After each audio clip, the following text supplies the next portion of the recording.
today's video. Ayan, So grabe.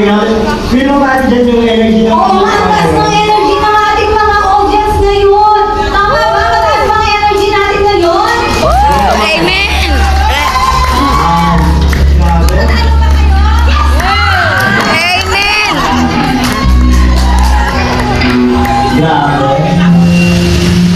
Grabe. Ulihin ka, Panginoon.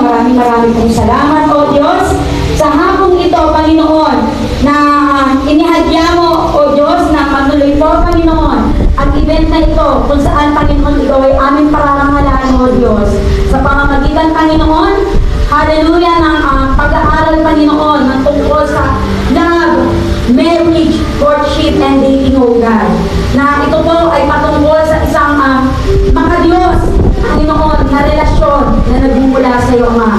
At dalangin ko, sa lahat po ng tatayo, sa harapang ito, O Diyos, bigyan mo po sila ng wisdom, knowledge, and understanding, O God. Ikaw ang mapulihan sa lahat ng oras ng aming buhay, Panginoon. At dalangin ko rin po, lahat po ng tao na paparating pa po, Father God, I pray, ingatan mo po sila, Panginoon, sa pagpahitibig, God.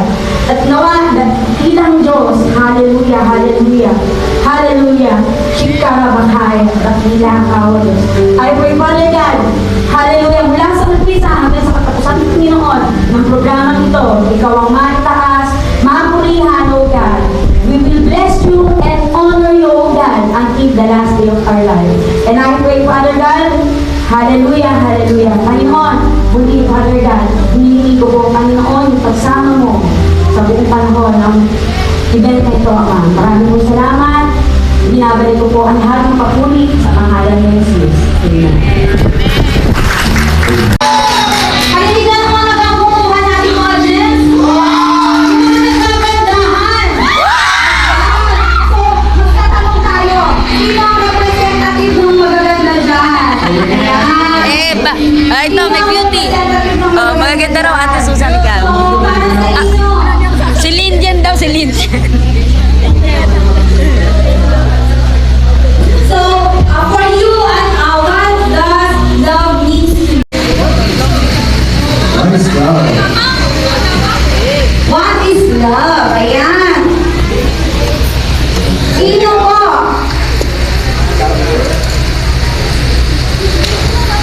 Rona. Okay lang yan. Okay. So, Para sa akin ang pagmamahal ay tinatanong ko yung mga kasama sa mga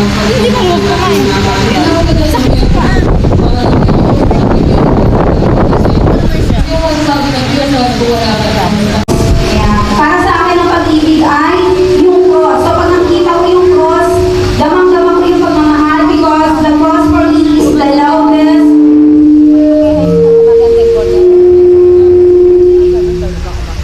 For me, the cross is the loudest that love is not just spoken, but is sacrifice. So, hindi sapat na sinasabi lang natin, love is not just telling. Kapwa natin o yung mahal natin sa buhay, pero dapat unang-una yung first priority natin, yung love natin ay si Lord. Amen po ba? Amen. At yun po, hapon tayo po ay magpupuri sa ating Panginoon, tayo po ay mag-aawitan, tayo papalakpak at sasayaw sa ating Diyos. Awitin natin yung one way. Hey! Let's clap our hands to the Lord and give Him all the honor I could live for. One way, Jesus, you're the only one that I could live for. Napalakpakan mo na. Mas mataas pa. Para hindi kayo nag-enjoy.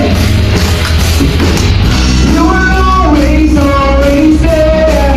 Every hour and everywhere.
Ay,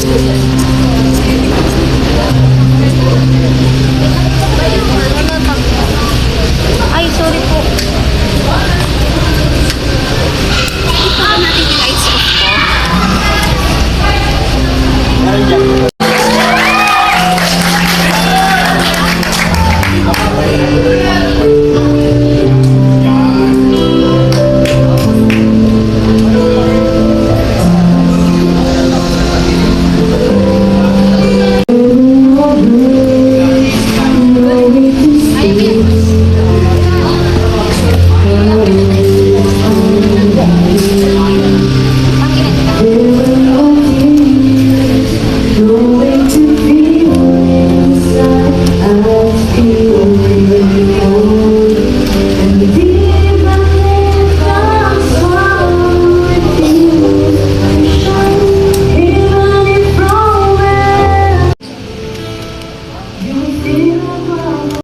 Technically, it's a seminar now. So we have different portions or topics for today. And to begin with, so we'll talk about love. Alright. So obviously it's the theme for today. So it's about love. And so let me call on Mami.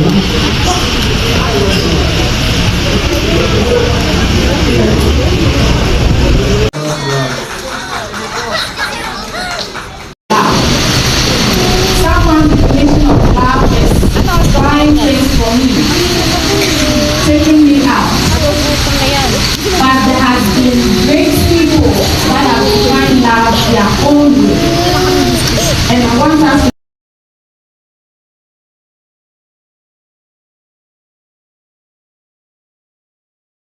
you see that love is not affection or the love person's ultimate. It is not just feeling. The partner you are in love with, the parents you love, the child you love, their ultimate. So brothers and sisters, love one singles. Do not fall in love, but stand in love. Amen. Now, Martin Luther King Jr. says love is the only force capable of transforming an enemy into a friend. To transform an enemy into a friend is so love cannot come on at this time and goes off. It cannot be for this person and neglect this. So at all times, love is truth and it should be sincere. Finally, the Almighty Aristotle said love is composed of a single soul inhabiting two worlds, and that is my best of definitions.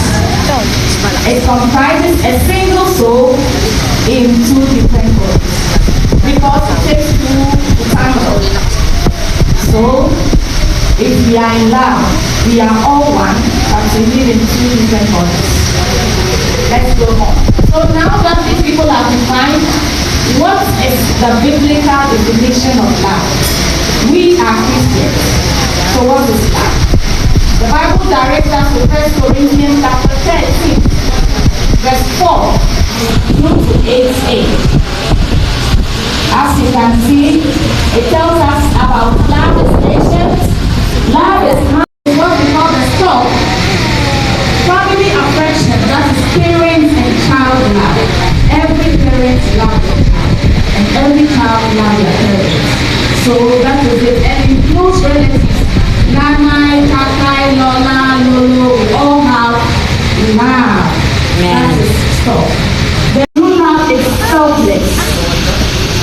It's very selfless. Very selfless. Nothing to take in extra.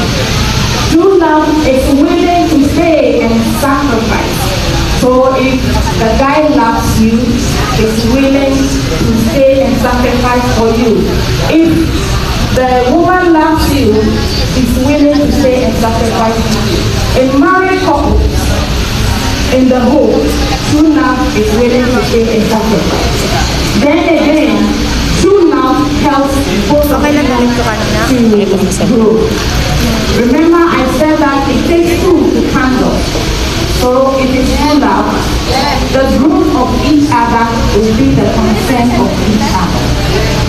selfish. Mga boys, puro girls lang kayo magtatalayan. Grabe lakas ng audience nila. Ay, si ano?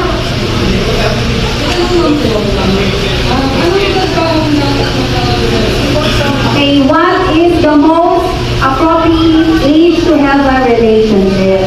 That is the third question. Or, last one, Aljon.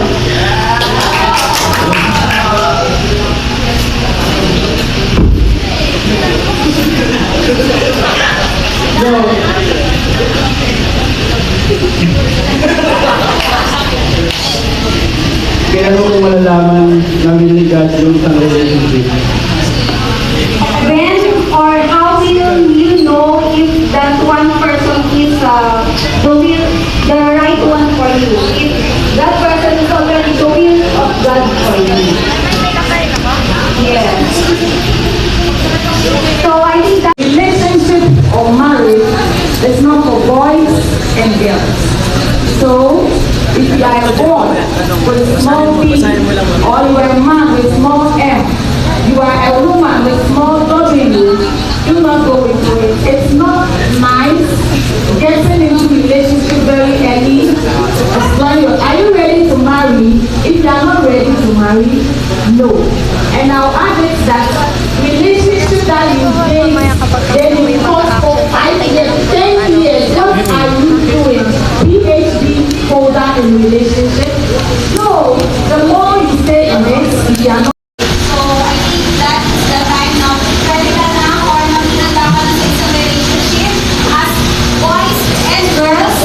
Yung kung maligid pa kayo, ibig sabihin, hindi pa magkakaman if you have peace, if you have the same, if you love God, kung pareho yung mahal ng Alright, so let's start on that. Let's give him a round of applause for the youth ministry.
Ayan, so importante po na tayo ay may magandang set of friends. Ayan. So,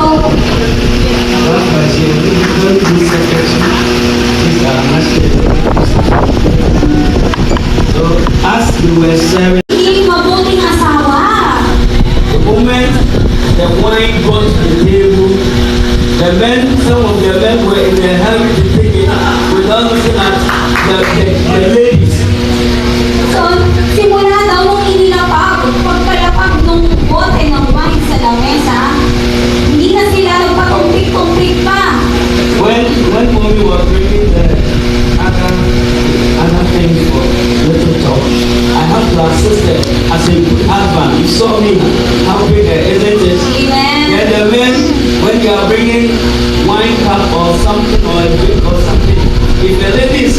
Be patient.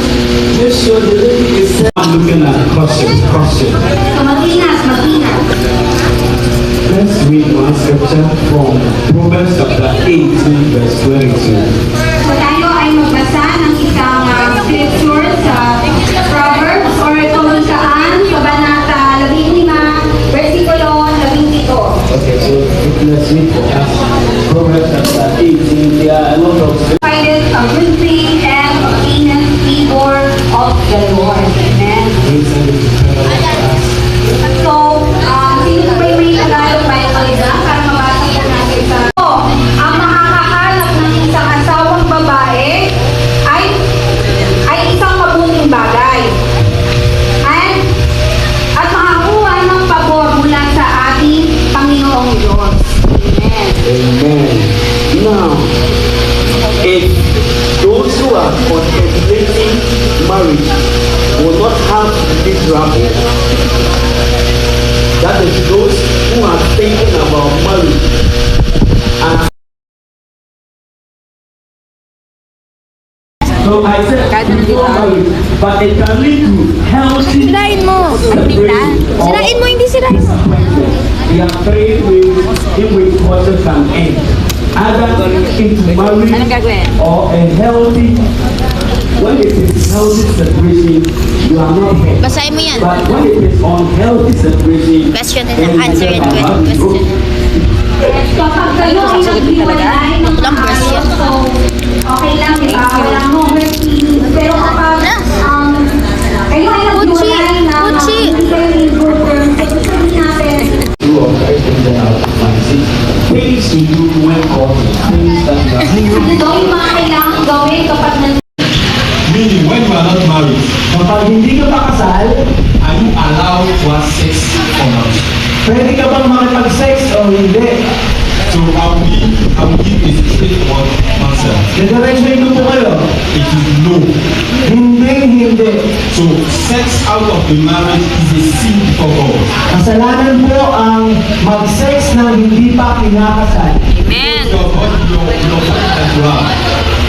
Your body, Yung katawan mo, it is the temple of God. ito ay templo ng banal na Santong Espiritu Amen. ng Diyos. Yes, it is the temple of the Holy Spirit.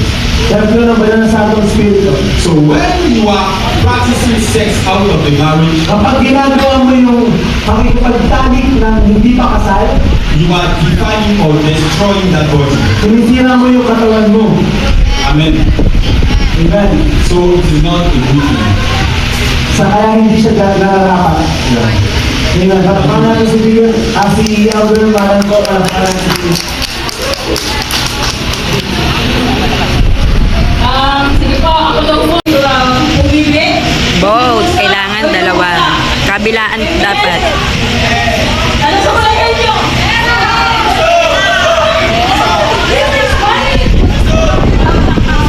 No, Bank account. hindi lang po puso, okay? Pwede. Pero po, nilagay po kasi yung utak sa taas para i-combine doon sa nararamdaman. Kung ang Amen. nararamdaman ko po ba ay tama? Oo, mali. Mali. O tamang tao, maling tao, doon po tayo magbabase. Okay? That's why God put our mind on top of the heart. Kaya, sige ko na, you have to know first, or consult your mind. na kapag siya ay pumunta o nanligaw sa babae, Interested to have courtship. gusto niyang manligaw ng tuloy-tuloy, So you went for the first time. pumunta siya ng unang beses, Let them down. tapos, binasted siya. You went for the second time. Tapos pumunta na naman siya sa pangalawang beses, Let them down. at tapos binasted na naman siya. And you went the third time. Mali ka na. Let them down. At binasted niya naman. He's now asking the question, can I continue? Pwede ko pa bang ituloy? Hallelujah. It's a sign yun. Sign pa rin yun na hindi ka loob. Medyo nakakalito yung tanong. Because Dahil, when you go 3 times and you say no, pag pumunta ka ng 3 beses parang pero sinabi niya, he hindi. doesn't love you or is not interested. Hindi kanya, Or the one who loves you. ano yung pipiliin mo?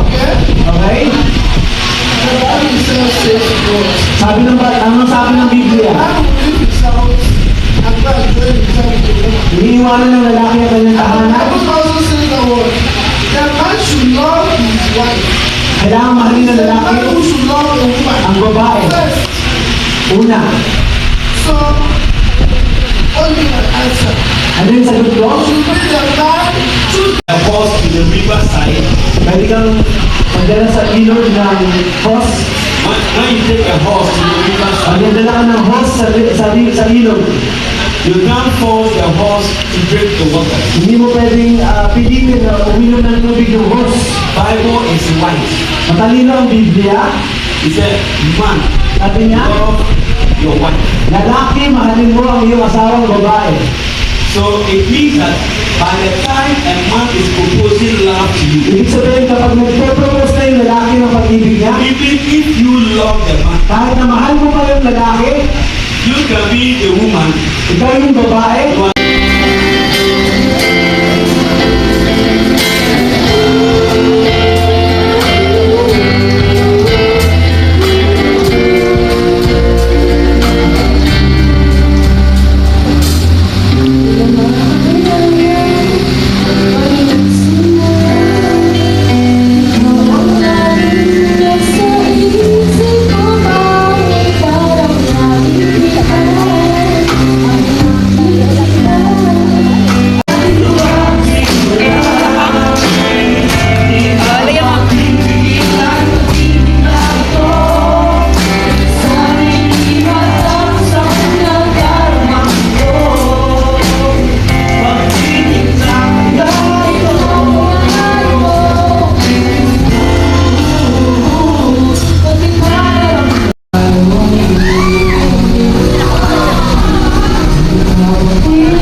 Maraming salamat din sa lahat ng magpunta po ngayong gabi. At uli-uli pa rin po ang ating seminar. So, hindi na natin papatagalin pa. Ayan, para sa susunod na magbabahagi ng kanyang salita, tawagin po natin si Witness Annabel Way para magbigay sa natin ng Panginoon sa buhay ni Witness Annabel. Palakpakan naman po natin ang Panginoon sa buhay ni Witness Annabel. Salamat po. Hallelujah. Alam ko na nag-i-enjoy po ang bawat isa. Amen? Amen. So ngayon po ay lumagay sa tahimik ay mag-asawa ka na. Totoo po ba ito, Witness? Grandparents says that if you want to have a peaceful life, you have to marry. But these days, it's not true. You know, to marry is a lot of faith. Ito ba?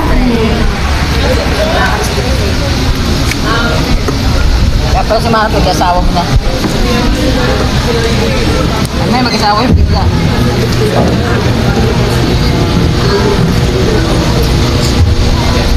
Meron po tayong pupusin po kung That is going to be the nature of the marriage. So you will keep preparing you for the future. Okay, so dahil bilang Kristiyano, hindi na po tayo dapat natakot. Yung mga ganung pagkakataon lang na kayo ay malayo, ito siguro ay prepare or ihahanda po kayo para sa future o sa kinabukasan. And you know, it's really because this is in a highly sophisticated target other social It's not able to make decisions. Okay? Everything is on. You saw it when you were creating or culting and still decide to marry him. So now Mas okay ako walang lipstick. either or being like that or you cannot change him. And then another side is that you are there as a helper. So as you are there as a helper, people have temperamental differences. Some people are sanguine, they are all over the place, they are choleric, they are very good. But a man that is phlegmatic, he can be sitting here, fire will be burning his pants. You will not stand up. You will sit down to the fire burning unless you fetch water. Unless you fetch some water, pour on it. So if you go into such marriage, you are there as a helper. You have to continue to love because Christian marriage is for better.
sabi ko kay Hanya?